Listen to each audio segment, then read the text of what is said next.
Welcome in to the DNVR Avalanche Podcast, presented by DraftKings Sportsbook, the number one rated sportsbook app out there. I'm your host, Rudo, joined by AJ Haefele, as we now are confirmed that the Avs have been postponed at least through April 20th due to a third positive COVID test today for morning skate.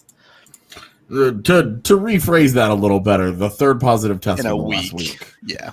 They did not have three positive tests today. It's still the same two in Byram and Grubauer, and then there was a new one today. Yeah. Obviously not great. Rumor has it it's a certain somebody, but we'll wait. Nothing confirmed yet. Yeah. Well, the list usually gets released at 3:00 Mountain, so you'll know in an hour. Probably going to be a pretty brief show here, as we just kind of go over some of the news, and AJ can go do something on TDSP instead, because there's not really a ton to talk about here for the Avs other than they aren't playing now. Yeah. No, and first of all, I want to get this out of the way. This is not a blessing in disguise. Nope. Okay. Guys getting sick, and guys, we've seen multiple football players have had to retire from this. Yep. This is not I'm glad this happened now and not during the playoffs, or I'm glad that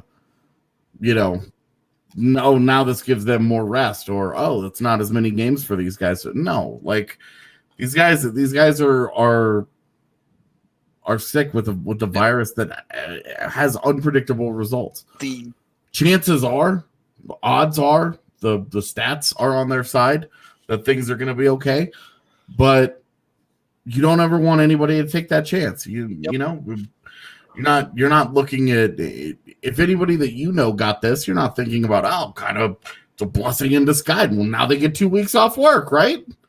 Like, no, come on. It's not a good thing. It's just not a good thing. And I mean, we're seeing what's going on in Vancouver, where they got hit with a variant here. Yep. Not good. It's not. It's definitely not good. That's a real mess. I mean, I don't want anybody framing this like this is a good thing. Yeah. There are upsides to this. This isn't a good thing. As much as Rudo and I were like, can we please get a day off? Not like this. What we wanted. Yeah, not like this. It's not. This is not what we were after. Yep. When we were talking the other day after the second test, after the second positive test, and another morning skate, and it's like, what are we doing here? Stop this before it gets worse. Yeah, like we should really seriously. They should be moving on from this. 2 days later, another positive test happens. So, yep, a near zero chance the players have the significant negative effects. You can entirely disagree, but you're an asshole. Like, it's that simple. I'm not pulling the positives out of, Grubauer gets extra. Grubauer's not going to miss those games. Like, who cares? They're just games. The Avs are comfortably in the playoffs, and if they do happen to be one of like the rare people who have long-term effects here, then what? what's the upside there? Like it's such a selfish thing to feel that way. Like I'm not gonna sit here and get preachy about it. We're not having it. Yeah. The third person on the COVID protocol list will be announced in about an hour or so. Yeah, Marco Rossi is a great example, actually. I forgot about Marco Rossi. A young kid has not played NHL hockey or any hockey that matter. 18 years old. Yeah, in what, 4 months now? Since he played his last hockey game because of effects of COVID. So I'd forgotten all about Rossi. It's you don't want that. You don't. I mean, why you're looking at the upside, and Bo Byram comes back, and he's never the same. Yeah, like it's not only. I mean, it's potentially life-changing stuff that NHL players or any sports player or anyone didn't sign up for.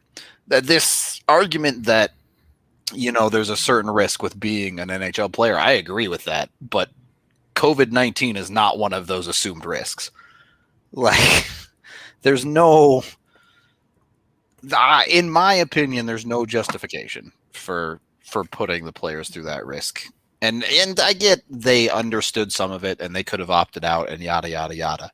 Yeah, but seeing what the Canucks are going through is actually scary. Yep.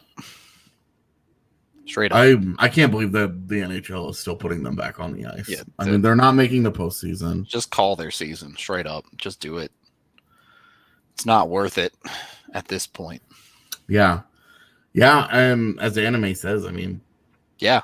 Right. That really, really hope that the Blues don't catch this and that this moves. Saw it firsthand happen to the Avs earlier this year, where the NHL let the Wild play games that they shouldn't have. Yep. And the Avs got it because of that.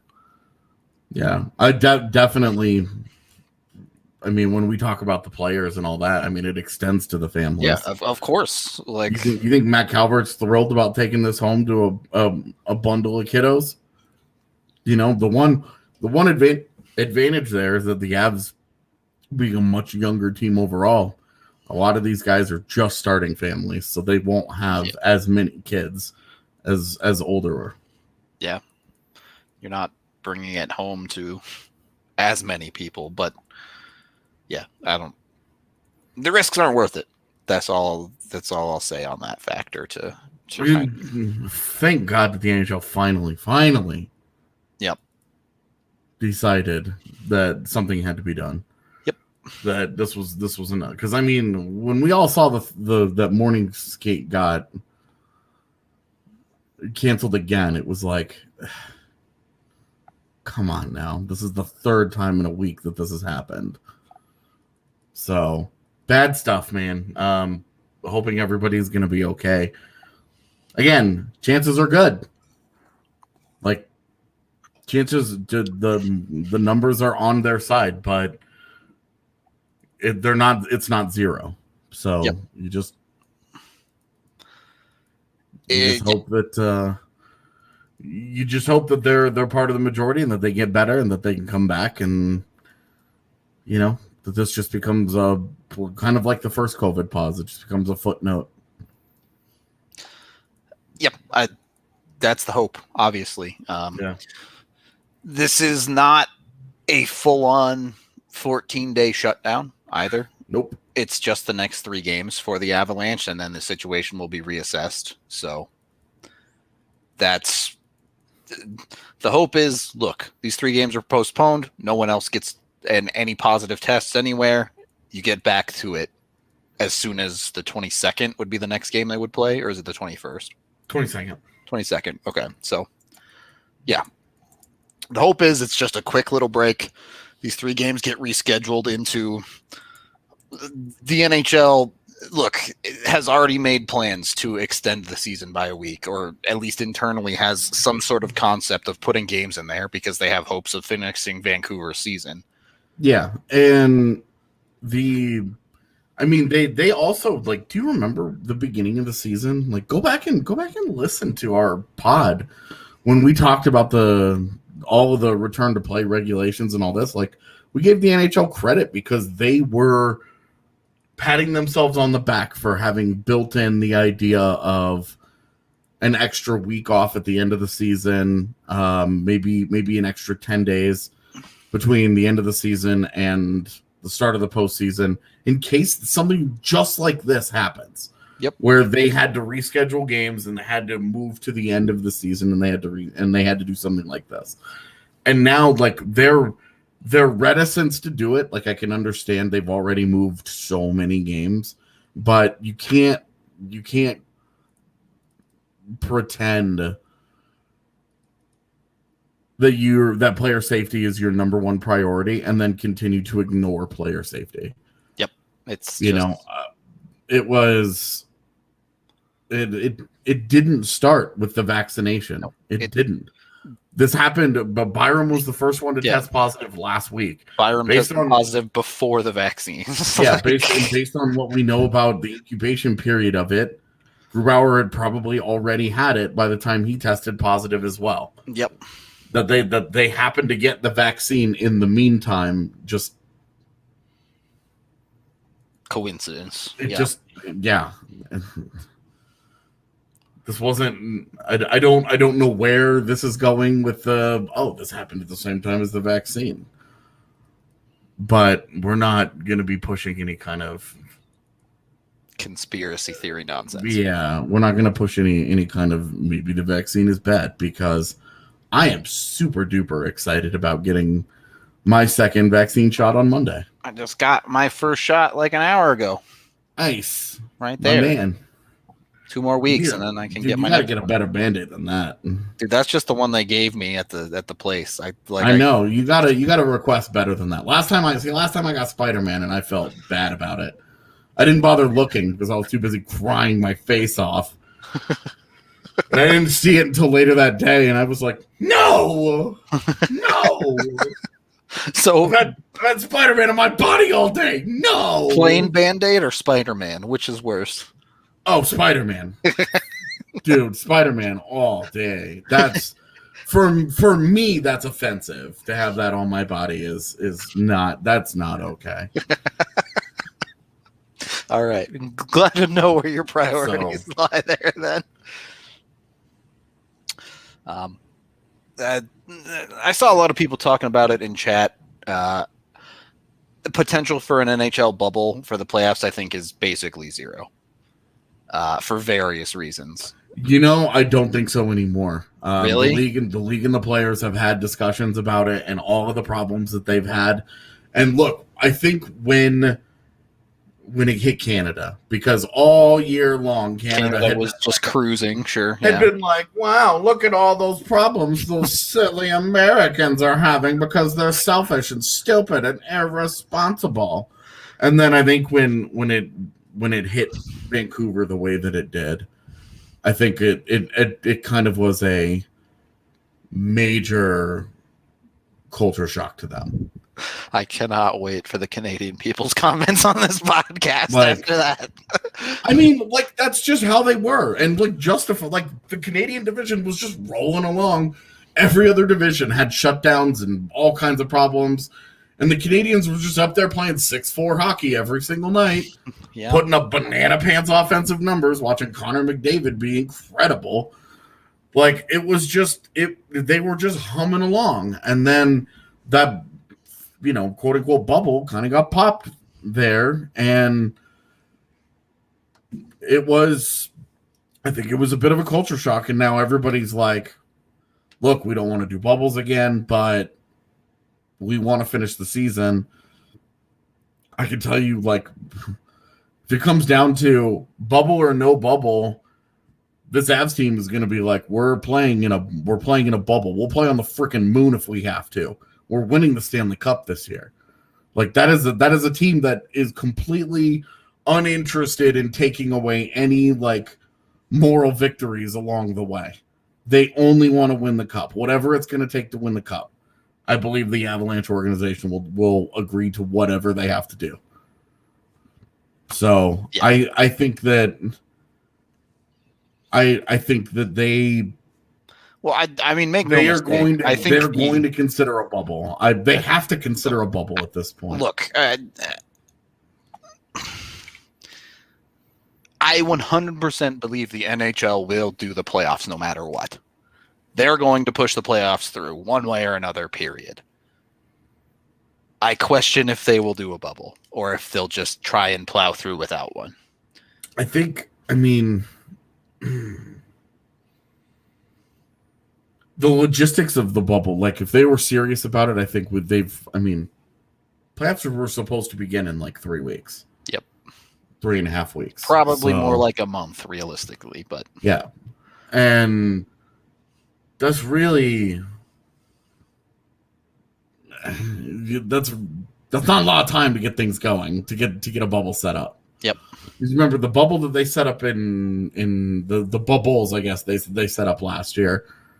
They had months of preparation for that. There was a ton of stuff going on there. And it still wasn't the greatest experience ever for the players in the bubble, especially the ones that had to stay there for months. Yeah. Yeah. There would just have to be something completely different. You know, families would have to be involved. There would have to be major steps taken to improve the bubble experience after last year. Players were pissed and they did not like it. When you guys say the NHL, you mean the owners of the teams, right? I mean, we mean the board of governors of the NHL, essentially, which includes team owners. Yes, like the NHL league offices. Like they're the ones who are making this call. Yeah. So and they're all working together to try and make the best decisions that they can. For sure. So we'll see where it goes. For right now, a golf clap for making a good decision in regards to the Avs. Doing the right thing that was like by default the thing that you should do. Good job, but you're not winning a lot of hearts and minds for doing the thing you're supposed to. Yeah. All right. We know that it's the variant. We said that it was the variant that was spreading. Yep. What are you hearing? Yeah. So it's a bummer. Don't love that we would have liked a day off. Don't love that they don't play again until next Thursday. I'm not sure just what that means for us. We don't know. In the immediate, it means we're doing some kind of show tomorrow. Yeah. Yeah. Beyond that, we're playing it by ear a little bit for sure. Yep. And also the other thing that we're going to touch on before we get out of here today. Yeah. The QMJHL has changed their scheduling, specifically related to the Avs. That means tomorrow, I believe, is the last game for the Halifax Mooseheads, which is where Justin Barron plays. So Justin Barron will be without a team to play with after tomorrow. And it's an interesting conversation, particularly for Barron, because yes, first of all, he absolutely can join the Eagles on an ATO, like players regularly do at the end of their seasons, but he's also 19 already. So he would be eligible to play in the AHL next year if the Avs did want to sign him to his ELC. I don't know. Expectations for you, AJ? Do you think, first of all, do you think he plays for the Eagles this year in any capacity?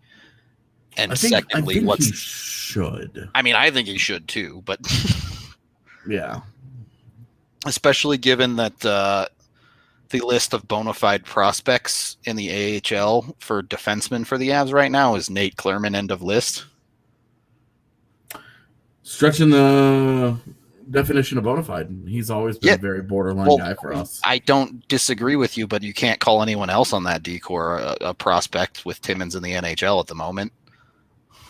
Yeah, it's true. And that defense is easily the biggest problem on that team. Yep.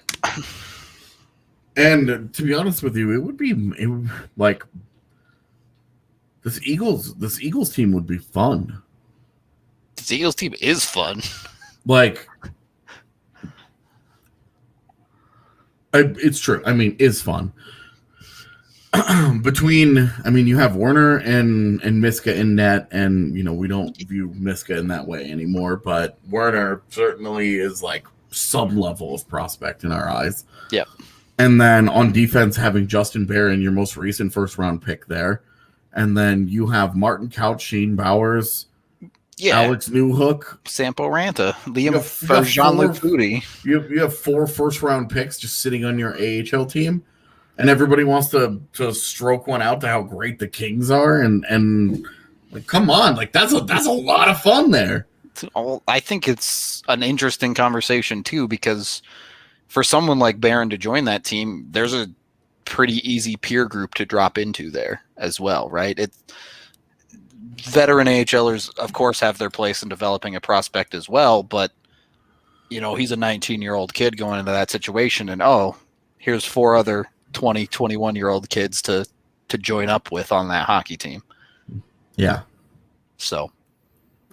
Yeah, I mean, it's really like a nice little glimpse into Avalanche future. And we've talked about Justin Barron as he's eligible to be in the AHL next year anyway. This really just makes sense for him to move on. He was, what did he have, like 30 points in the 25 games or something that they played this year? Absolutely went off. It was like, hey, I'm too good for this league. What's up? Bye. Yeah, was absolutely, there was no reason.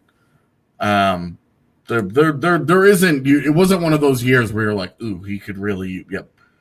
29 points in 32 games. Oh, what a noob. He sucks. Gave him too much credit. And as last year, the year that he was the first round pick, he had 19 points in 34 games. So just a 10-point jump. And remember, that guy was on Team Canada. He was arguably the worst defender, but still. But he was on Team Canada. Yeah. I'm hopeful that he ends up in a good role for the Eagles. So do y'all trust the Eagles coaching staff to play the young guns and the front office to not bring up Tyna and Magnan to play in front of them? That's a different conversation. Yeah. I'm only caring about the Eagles as they are down in the AHL right now. So. Right.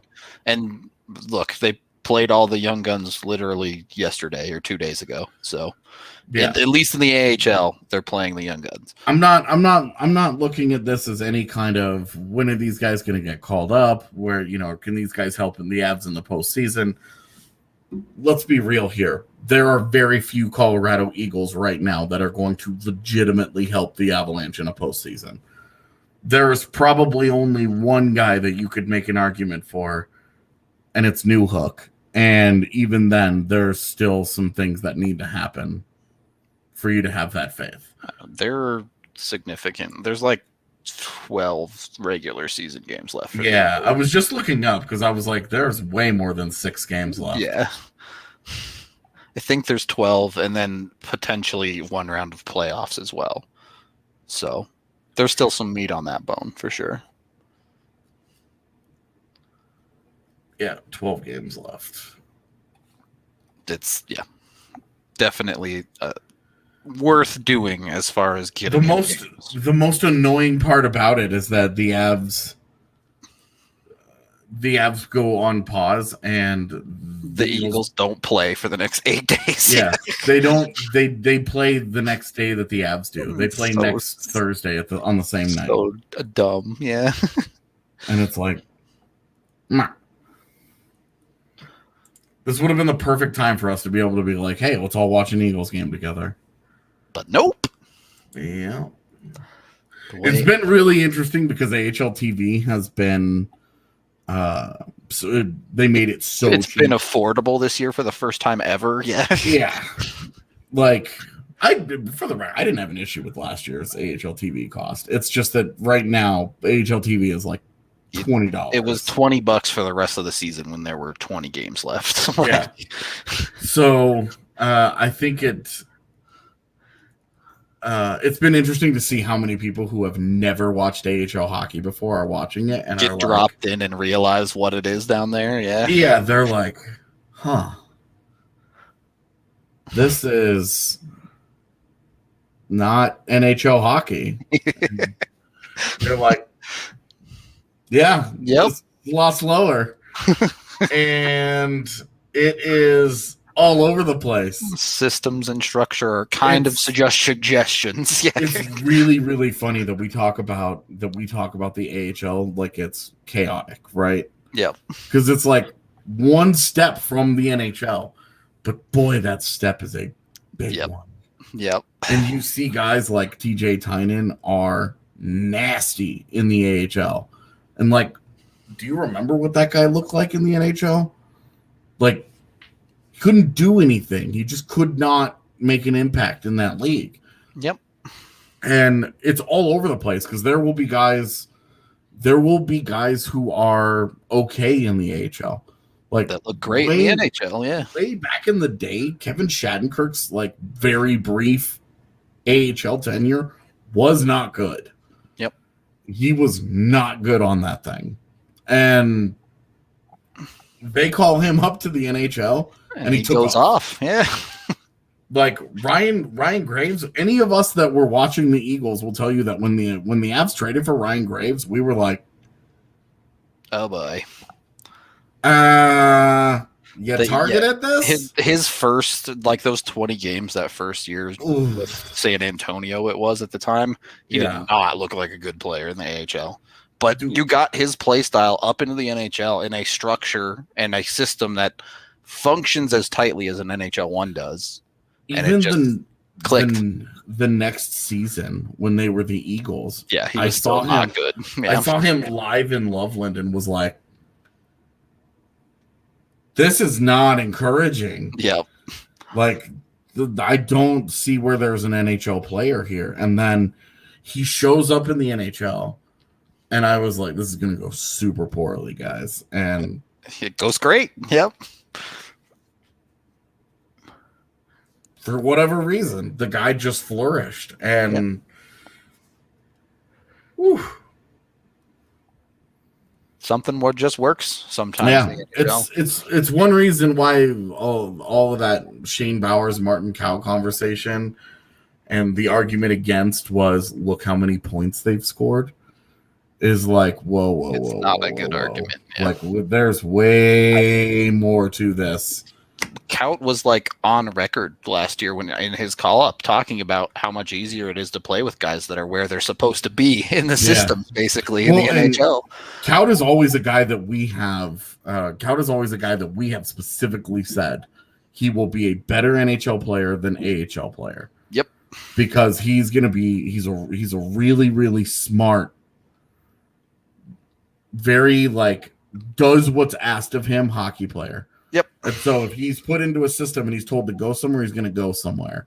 If he's playing next to all of the Jacob McDonalds that play in the AHL that kind of just do what they do, it's very it can be all over the board for a guy like Kaut. Yeah. Like if you watch Kaut this year, you may not he's never gonna like jump off him. You're gonna be like, oh my god, this guy. But you watch him, he goes out every single shift. He does the same things. He goes to the same places. He plays to the system and he plays off of his teammates really well. He's a very, very smart and malleable player. His skill set is going to be really, really important for the Avs, in my opinion, someday, because he's going to fill in whatever gap he ends up getting dropped into. He's going to fill that hole.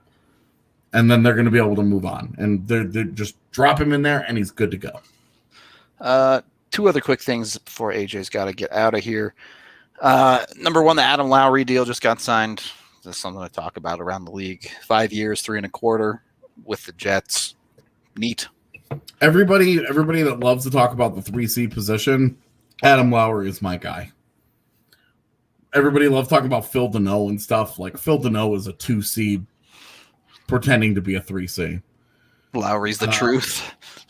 Yeah, and Lowry is like, he's a big body that just consistently does his job.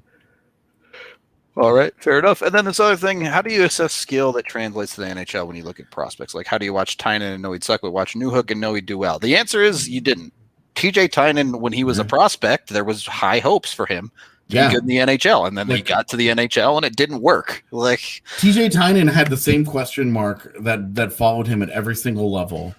Because I think he was like a 5th round pick, and then went to Notre Dame and like destroyed Notre Dame. Like, and we all know like Notre Dame and scoring, not things that are typically go hand in hand. Yep. And Tynan was very productive for the Fighting Irish, and then goes into the AHL and has a very productive career there. The biggest question is, and guys can be successful at different levels. You know, there's a guy that plays for the Blackhawks right now that I loved as a prospect, and when I talked to NHL scouts about him, there was a reason he fell as far as he did in the draft. Phil Kurashev, and the question everybody had was, can he play inside the circles? Yep. Because you can succeed as a really highly skilled perimeter player elsewhere in every other league in the world, including the AHL. Henrik Borgstrom, a very good example of this. But when you get to the NHL, you have to be able to play inside the dots. Yep. And with Tynan, he could not do that at his size. He just was not effective. And in the NHL, if they want to keep you outside and you want to play outside, they're happy. They'll let you hang out. They're like, we have NHL goaltenders. We're okay with that. Unless you have an elite shot, you're not going to beat an NHL goaltender from out there. Yeah, I mean, you look at a guy like Sammy Blais. Yep. A very, very good shooter that makes up for a lot of deficiencies in his game. But because he scores goals, he beats goaltenders, he finds a way. He's also a guy that gets brutalized. He takes so much punishment because he gets inside the dots. You just have to play in the dirty areas in the NHL. You cannot be a successful perimeter player. You just can't. You have to be unbelievably talented, like an Alex Kovalev type, to get away with that. And there's a reason that people talk about Kovalev the way that they do. Like, the most incredibly talented player, but he didn't have the heart for it, right? He wouldn't put the effort in. He wouldn't make the commitment to play the kind of game that would have unlocked his true potential. There's a lot of guys out there like that. Yeah, well, and they're happy being successful doing what they're doing. And for some guys, I know this to be true, there are some guys who are perfectly content being very highly paid AHL players and not get beat to death by going to the dirty areas. Yeah. And not worrying about an NHL future at some point, knowing that they can make $400,000 and rock and roll in the AHL every year. So there's some of that. How do they play the game can be as big a factor as, like, what do they do well? What are their like strengths and weaknesses? And like the quiet part that nobody talks about is that Alex Newhook's not an NHL player until he is. Yeah. Like, you don't know that he's going to be any good. Right. Whatever he does, once he gets to the NHL, he still has to prove it. And now with some guys, they get into the NHL and immediately obvious that they're NHLers. And great. But other guys, sometimes it doesn't click right away. So it's easier to tell with some players compared to others, but you never know for sure until you see them at the NHL level. Mm-hmm. And maybe this will just be what we talk about on tomorrow's pod. Talking about watching AHL games and seeing guys like we're not, if we were so good at projecting players into the NHL, there would be a decent chance we would have jobs. NHL team would be paying us good money to tell them who to take. Yeah. So, like as passionate as we are and as much as we watch those things, like we could go down a list. The list of guys that we've been wrong about is probably 2 or 3 times longer than the guys that we've been right about. Yep. And we could go down that list and talk about why we were right or why we were wrong about all those guys. In the end, Like you learn what you can, but you're still going to have like certain foundational core beliefs that you lean on. I cannot wait to be wrong about Nikita Alexandrov. Cannot wait. Yeah, I know that was a deep cut. Yep. And then watching Haefele talk about it. Yep. I kept thinking about you and just being like, this is so painful. That's the way she goes. Yeah. All right. That's how it happens sometimes. I think AJ's got to go do TDSP, so go watch that. I don't even know what the topic is today, but I'm sure it'll be a blast with the DNVR gang. But we are going to get out of here. We're talking sidekicks. We're talking best sidekicks. So we're going to talk about Mikko Rantanen. Is David Abisher a sidekick? I don't know. That's a good conversation. Go watch that stuff. No, you don't think? Not was sidekick back there. In any case, go watch the show. Go listen to the awesome sidekicks. We are out of here. We'll be back tomorrow talking about something at some time. I don't know. We're playing it by ear, so we'll tell you when we're going live. Have a great rest of your Friday, and we will see you guys next time.